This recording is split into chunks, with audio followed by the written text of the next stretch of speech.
From the beginning of human civilization, punishment was about power. It was about control. It was about making sure that everyone watching understood one simple message: obey or suffer. In the earliest cities of the ancient world, law was harsh. Kings did not rule with kindness. They ruled with fear. When someone broke the law, the punishment was not quiet or private. It was loud. It was public. It was meant to be remembered. Crowds gathered in open squares. Children stood on rooftops. Families pushed forward to see better. Executions were not hidden. They were events. And the worse the punishment, the stronger the message. In ancient Mesopotamia, one of the first written law codes was created. It promised justice, but its justice was severe. If someone stole, their hand could be cut off. If someone harmed another person, the punishment could be the same harm returned. Eye for an eye, tooth for a tooth.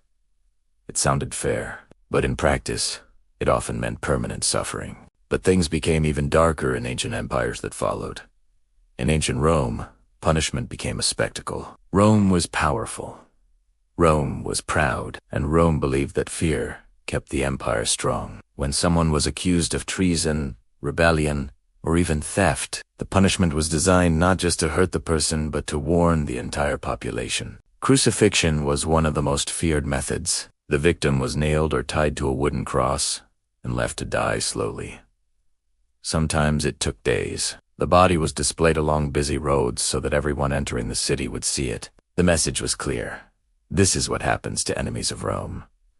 But crucifixion was not the only horror. Some criminals were sent to the arena. There, in front of thousands of cheering spectators, they were forced to fight wild animals.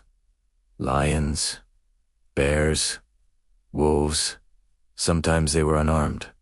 Sometimes they were already injured. The crowd treated it as entertainment. For Rome, punishment was theater, and the louder the crowd cheered, the stronger the empire felt.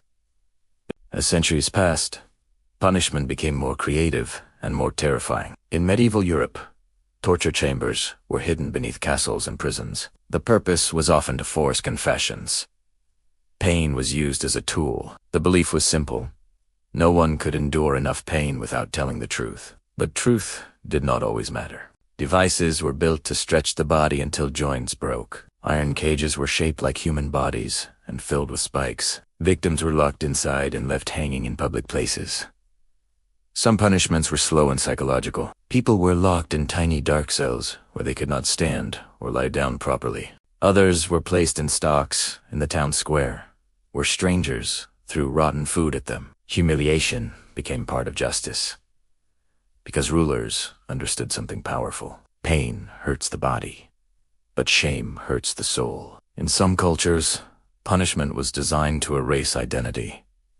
Heads were shaved. Faces were branded with hot iron. Marks were burned into skin so that even after release, the person would never escape their crime. Every time someone looked at them, the memory returned. Punishment was not just about ending life. It was about controlling life. And sometimes, the cruelty went even further. There were methods designed to extend suffering for as long as possible. Burning at the stake was one of them. The victim was tied to a wooden pole, surrounded by dry wood. The fire was lit slowly. Smoke filled the air before flames reached the body. Crowds prayed. Some cried. Some watched in silence. Fire was seen as purification, but it was also terror. In other regions of the world, rulers used different methods but the same principle: make the punishment unforgettable. Some criminals were buried alive. Others were slowly dismembered over hours or even days. The goal was not quick death. It was maximum fear. And fear worked. When people saw these punishments, they obeyed. They lowered their voices. They followed orders. They avoided questioning authority, because survival was more important than justice. But something deeper was happening beneath the surface. Punishment was becoming a language. It spoke without words.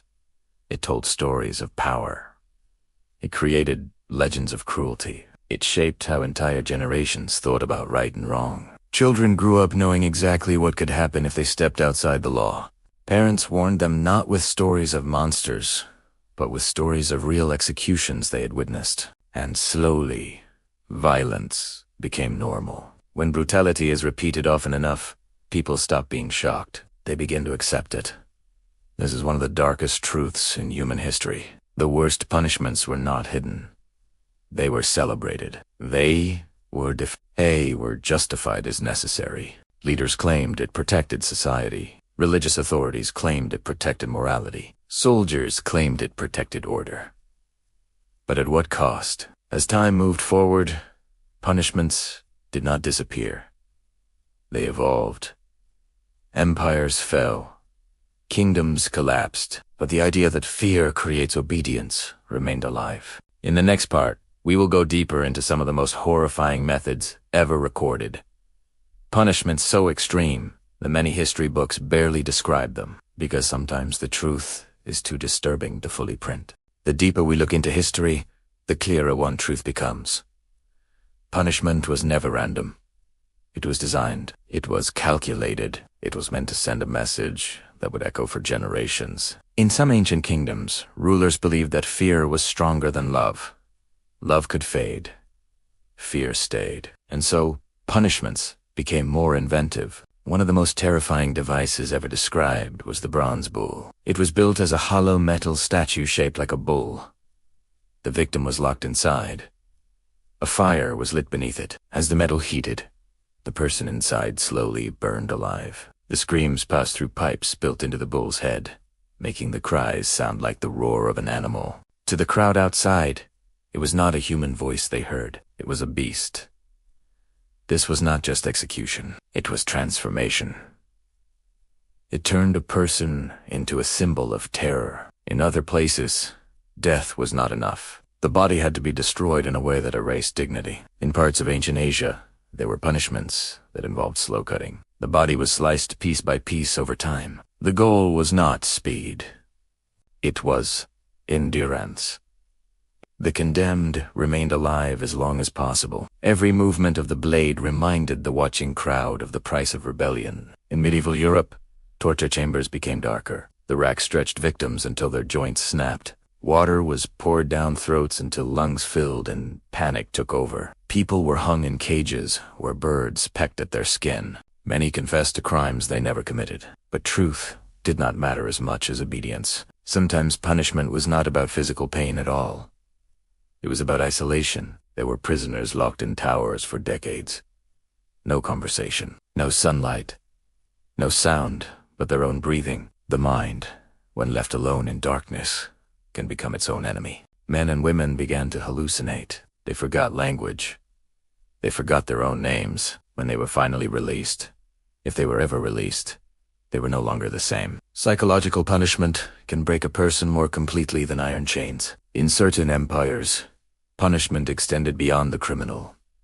Entire families suffered. If a man betrayed the ruler, his children could be enslaved. His wife could be publicly shamed. His home destroyed. The message was clear. Loyalty is not optional. Fear spread through bloodlines. Some rulers believed that public pain united the population. When thousands gathered to witness an execution, they shared an experience. They cheered together. They gasped together. It created a strange bond. Violence became entertainment. In arenas, crowds placed bets on how long someone would survive. In town squares, vendors sold food while a prisoner waited for death. Children sat on their parents' shoulders to see better. It is hard to imagine now, but for centuries, this was normal life, and the punishments became more symbolic. In some places, criminals were paraded through the streets before execution. Signs were hung around their necks listing their crimes. People shouted insults. Some threw stones. Some laughed. Humiliation was part of the sentence, because rulers understood something powerful. Once dignity is destroyed, resistance becomes weaker. There were punishments that involved exposure to nature. Victims were tied to stakes and left in freezing temperatures. Others were abandoned in deserts without water. In some regions, criminals were sewn inside animal skins and left under the sun until heat and insects ended their lives. Cruelty adapted to the environment. In certain kingdoms, Traitors were executed in pieces, limbs removed one by one, the remains displayed in different parts of the city. Gates, bridges, towers, each held a warning. The body became a message, and over time, these messages shaped entire cultures. People learned silence. They learned to bow their heads. They learned that questioning authority could mean not only death, but suffering beyond imagination. But here is something even more disturbing. Many of these punishments were legal. They were written into law codes, approved by courts, supported by religious leaders, defended as necessary for order. When cruelty is written into law, it becomes harder to challenge. And yet, there were always whispers. There were always people who questioned whether justice should look like this. Philosophers began to ask difficult questions. Does pain truly create morality? Does fear create loyalty? Or does it create hidden hatred? Slowly, over centuries, some societies began to change. Public executions became less common. Torture was questioned. New ideas about human rights began to grow. But change did not happen quickly. For thousands of years, humanity believed that the harsher the punishment, the safer the society. And yet crime never disappeared. This raises a difficult question. If extreme punishment did not end crime, what was its true purpose? Perhaps it was never about justice. Perhaps it was always about control. When a ruler can decide how someone dies, and how long they suffer, that ruler holds absolute power. Punishment became proof of authority, and sometimes the cruelty went even further than we realize. There were cases where executions were repeated even after death. Bodies were dug up and punished again for symbolic reasons. Heads were displayed on spikes long after life had ended. Even memory was attacked. History shows us something uncomfortable. Humans are capable of designing suffering with incredible creativity. But history also shows something else. Every era believed its punishments were justified. Ancient empires believed they were protecting order. Medieval courts believed they were defending faith. Monarchs believed they were protecting the throne. Each generation told itself the same story. This is necessary. And that may be the most frightening part of all, because it means cruelty does not always see itself as evil. It sees itself as duty. As we continue deeper into this journey, we will uncover punishments that were so extreme they changed laws forever. Methods that forced societies to finally ask, how far is too far?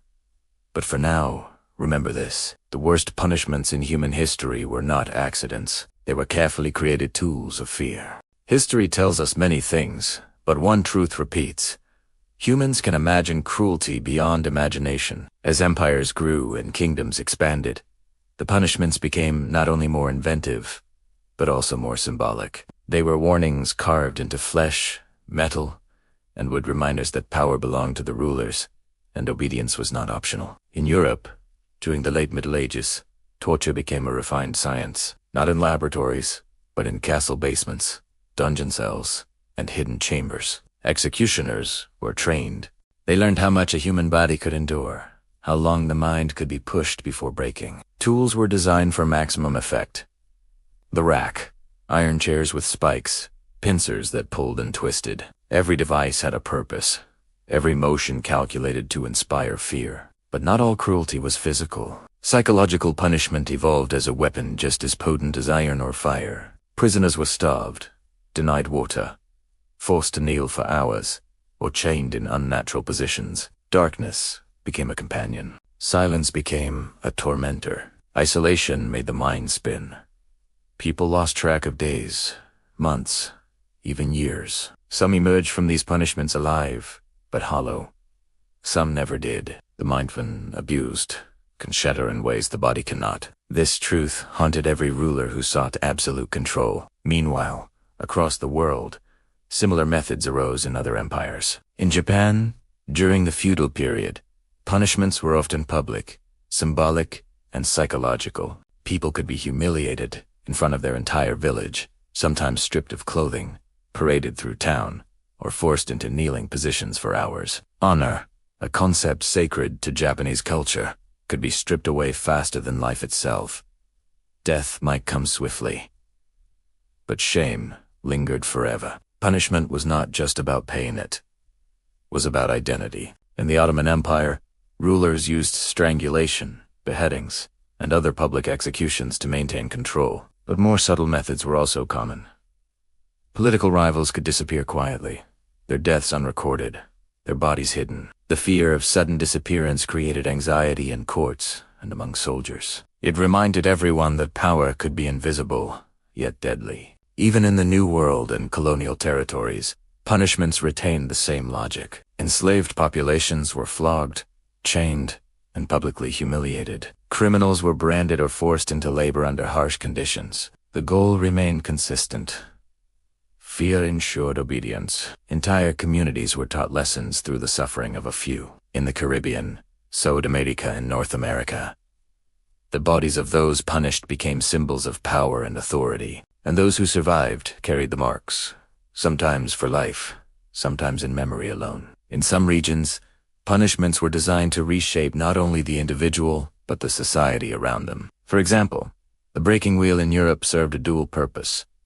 The condemned body was destroyed piece by piece, while the fragments were displayed in public spaces. Travelers, merchants, and citizens passed by these reminders daily. The punishment created a lasting visual message that disobedience was fatal. It was not just justice, it was theater, propaganda, and warning all at once. Many ancient rulers understood that fear could spread faster than armies. A single display of brutality could prevent entire uprisings. Vlad III of Wallachia, often called Vlad the Impaler, became infamous for impalement. But impalement was more than a method of execution. It was psychological warfare. Fields lined with impaled bodies sent a message to enemies that resistance would be punished not only with death, but with horror. Fear, once installed, became a weapon that transcended generations. Punishments often had cultural and religious significance. Burning at the stake, for instance, was used across Europe for those accused of heresy. Fire symbolized purification,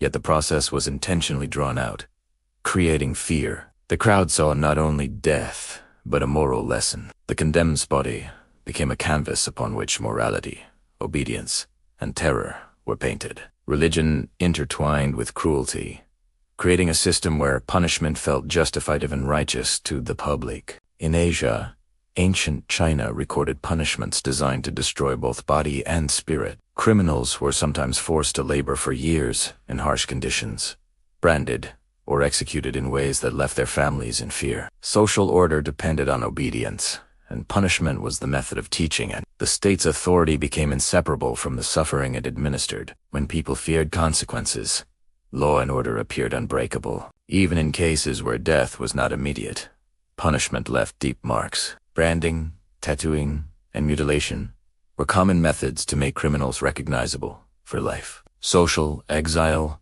forced labor, and isolation carried consequences that outlived the immediate pain. A person's identity, reputation, and family often suffered longer than their body. History shows us that sometimes the most effective punishments were invisible to outsiders, psychological and societal rather than physical. Yet, for all the cruelty, punishments were rarely random. They were designed to serve rulers, courts, and society simultaneously.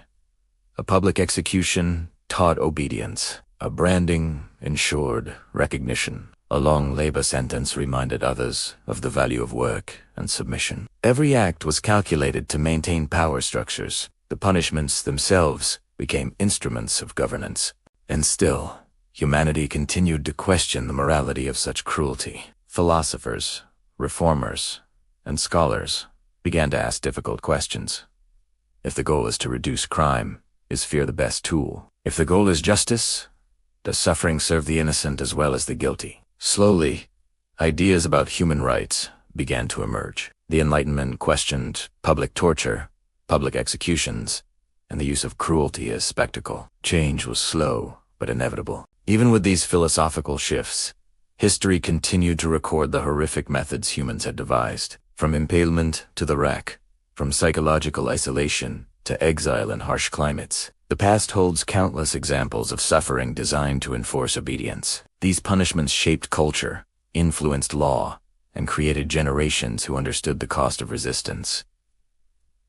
But there was a paradox. While cruelty inspired fear, it also inspired resilience. Survivors remembered the pain and passed stories to their children. Communities learned not only obedience, but also empathy, caution, and strategy. Knowledge of suffering became part of human intelligence. Every brutal punishment left an imprint not just on individuals, but on collective memory. By the late medieval period and early modern era, punishments began to change in response to human conscience. Governments slowly recognized that extreme cruelty did not eliminate crime. Philosophers like Cesare Beccaria argued for reform, emphasizing proportional punishment, prevention, and rational law. Enlightened minds challenged tradition, advocating for punishment that was just, not excessive, corrective, not purely terrifying. Yet even as cruelty declined in some societies, history preserved the memory of past punishments as warnings. Chains,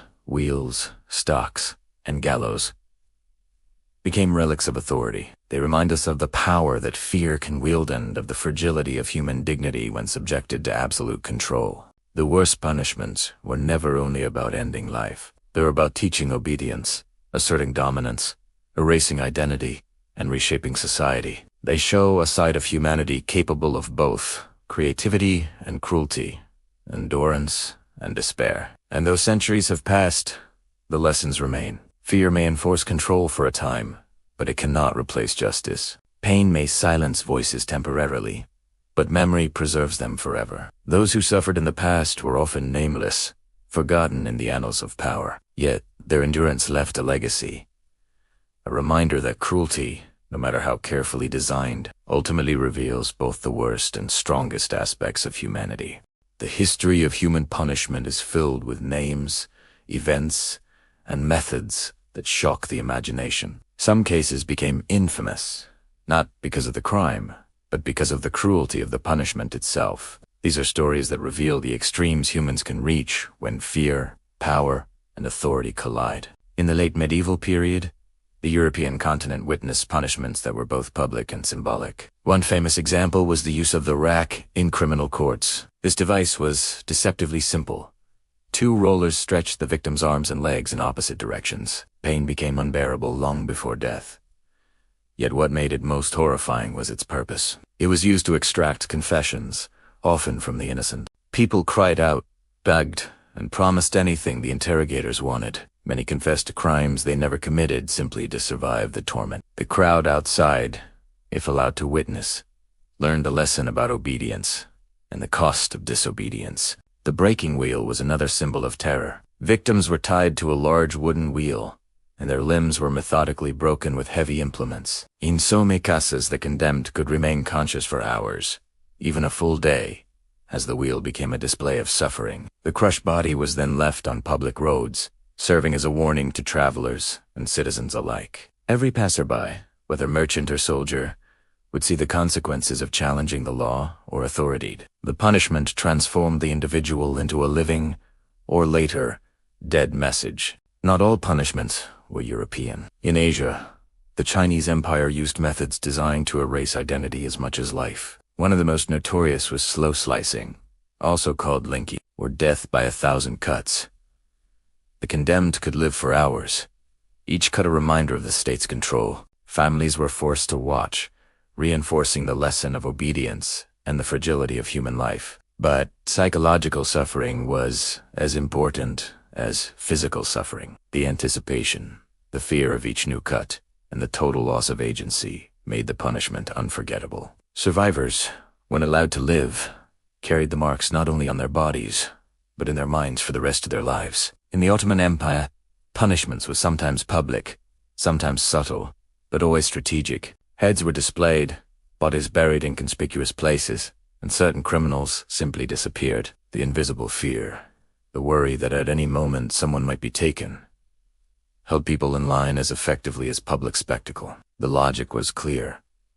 The less predictable the punishment, the more fear it created. Even in the New World, during the colonial era, the logic of fear remained consistent. Enslaved populations were subjected to whippings, mutilation, and public humiliation. Those who attempted to escape were hunted, sometimes killed in front of others, and left displayed as examples. The psychological impact of these punishments extended beyond the individual, affecting entire communities. People learned that resistance could cost not just their own lives, but the lives of their loved ones. Punishment became a tool of social control, ensuring compliance across generations. Punishment also served as political theater. Vlad III of Wallachia, known as Vlad the Impaler, created forests of impaled bodies along roads. Not only did these acts punish enemies, but they were carefully designed to intimidate entire regions. A traveling army could see miles of spikes and know immediately that rebellion would be met with unimaginable consequences. Fear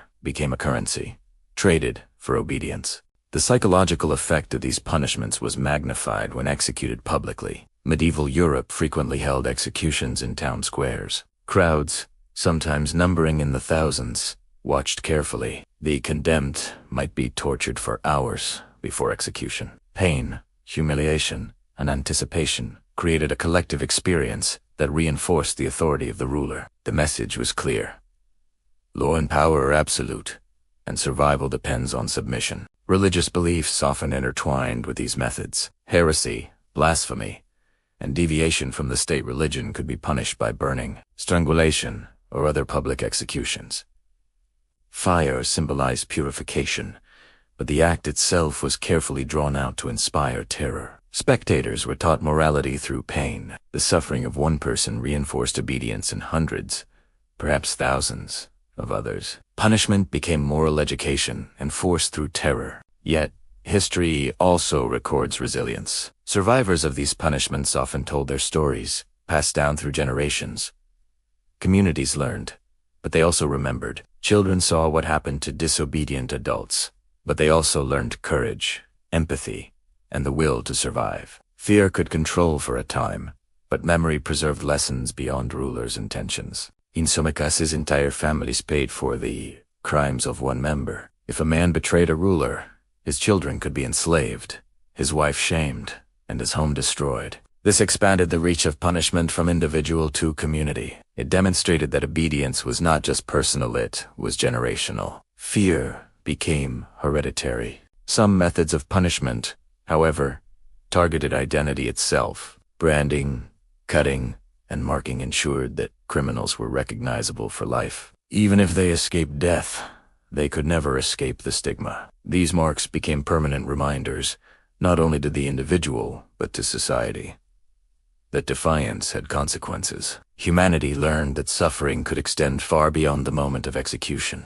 As empires and kingdoms progressed, punishments began to evolve. Enlightenment thinkers, philosophers, and reformers began to argue that extreme cruelty was not effective. Crime did not disappear because of pain. Fear could maintain order temporarily, but it could not teach morality or justice. Slowly, societies began to question whether punishment should correct or merely terrify. The transition was slow. Public executions became less common. Torture chambers fell out of favor. Philosophers like Cesare Beccaria advocated for proportional punishment and rational law.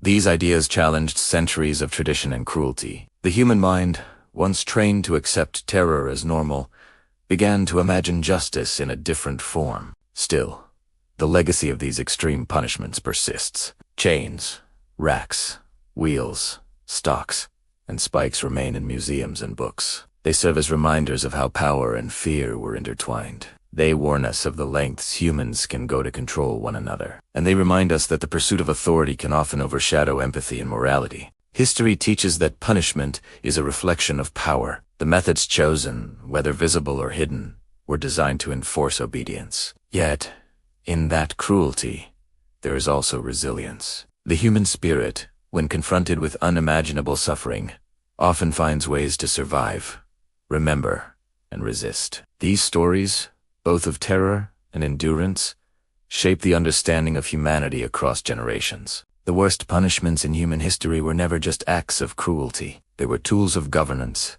instruments of fear, and lessons in obedience. They reveal the fragility of human dignity and the consequences of absolute power. And yet, they also reveal the strength of memory, courage, and the enduring will to survive. As centuries passed, the most extreme punishments slowly faded. The world changed. Monarchs lost power, empires fell, and new ideas about law and justice spread across continents. Enlightenment thinkers and reformers challenged the cruelty that had been accepted for millennia. They argued that punishment should be fair, proportionate, and aimed at correction rather than terror. Slowly, societies began to move away from public executions, torture, and extreme spectacle. Yet the shadow of past punishments remained. Even as laws became more humane, the stories persisted. People remembered the horror. Museums preserved instruments of pain. Books recorded the accounts of those who suffered. These were not just relics of the past, they were warnings, evidence of what human power could unleash when left unchecked. The legacy of cruelty became part of our collective consciousness. The human mind, it seems, never forgets extreme suffering. Those who survived endured not just physical pain, but psychological trauma that often lasted a lifetime. Memories of humiliation, terror, and loss of dignity were passed down in stories, letters, and oral tradition. Communities internalized lessons of obedience, fear, and caution. Even generations removed from the original punishments carried their echoes. Pain shaped culture, morality, and social behavior long after the executioner had gone. But history also reveals resilience. Even in the darkest times, humans resisted. Some plotted escape, some subverted authority, and some survived unimaginable torture to tell the story. Survival became its own form of defiance. Those who lived were witnesses, chroniclers, and teachers. Their experiences carried lessons of endurance, courage, and hope. The human spirit could endure suffering, remember it, and pass it on to inspire change. The psychological impact of past punishments cannot be overstated. Isolation, humiliation, and pain forced individuals to confront mortality and identity simultaneously. Fear was both weapon and teacher. Rulers understood this well. Yet even in the face of unimaginable cruelty, empathy and compassion persisted. Communities cared for the survivors. Families honored the memories of the punished. Human connection became a counterbalance to systemic cruelty. Punishments also influenced the development of law. By witnessing the extremes of past cruelty, societies gradually recognized the importance of proportionality, human rights, and justice guided by reason rather than fear. The horrors of history inspired legal reform. Codes were rewritten. Torture became illegal. Public executions were abolished in many nations. What had once been spectacle became taboo. Society learned that order could be maintained without destroying human dignity. The evolution of punishment reflects an ongoing struggle between power and morality. Leaders once believed that the more fear they imposed, the more control they gained. History, however, shows that fear can maintain obedience only temporarily. True stability comes from justice, fairness, and respect for human life. The most extreme punishments, while horrifying, also prompted reflection, debate, and progress. They forced societies to ask difficult questions about morality, authority, and the limits of control. Even today, echoes of these practices remain in memory, culture, and cautionary tales. Museums display racks, wheels, and spikes. History books recount impalements, burnings, and mutilations. Films and literature explore the dark psychology behind these punishments. Modern legal systems, human rights organizations, and international courts all exist, in part, to ensure that past horrors are neither repeated nor forgotten. Memory becomes a safeguard. The lessons of cruelty, when remembered, shape ethics, governance, and justice. In the present, perhaps the most important lesson from this history is a paradox. Cruelty reveals both the worst and the strongest aspects of humanity. It shows how humans can invent methods of unimaginable suffering. Yet it also shows how humans endure, resist, and survive. Pain does not erase identity entirely. Memory preserves dignity. Even the most oppressive systems cannot completely extinguish courage. As we reflect on the worst punishments in human history, we understand more than methods and devices. We understand the relationship between fear and power, obedience and morality, suffering and resilience. History teaches that while cruelty can dominate temporarily, the human spirit often finds a way to endure and to challenge injustice. We see the rise of empathy, conscience, and reform in response to horror. The story of punishment is ultimately a story of humanity confronting its own limits. The final lesson is clear.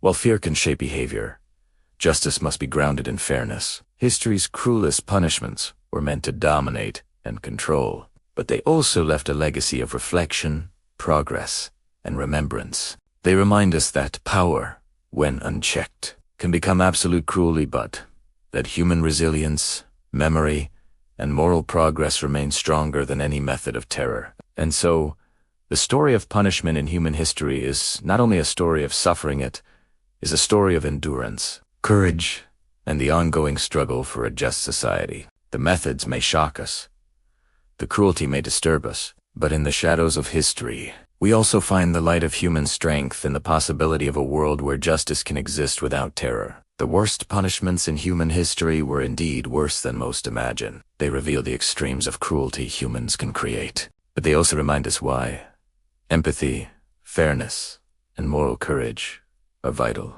The echoes of past suffering inform the laws, ethics, and humanity we strive for today. And in remembering, we ensure that these horrors serve not as examples to emulate, but as lessons to guide the future.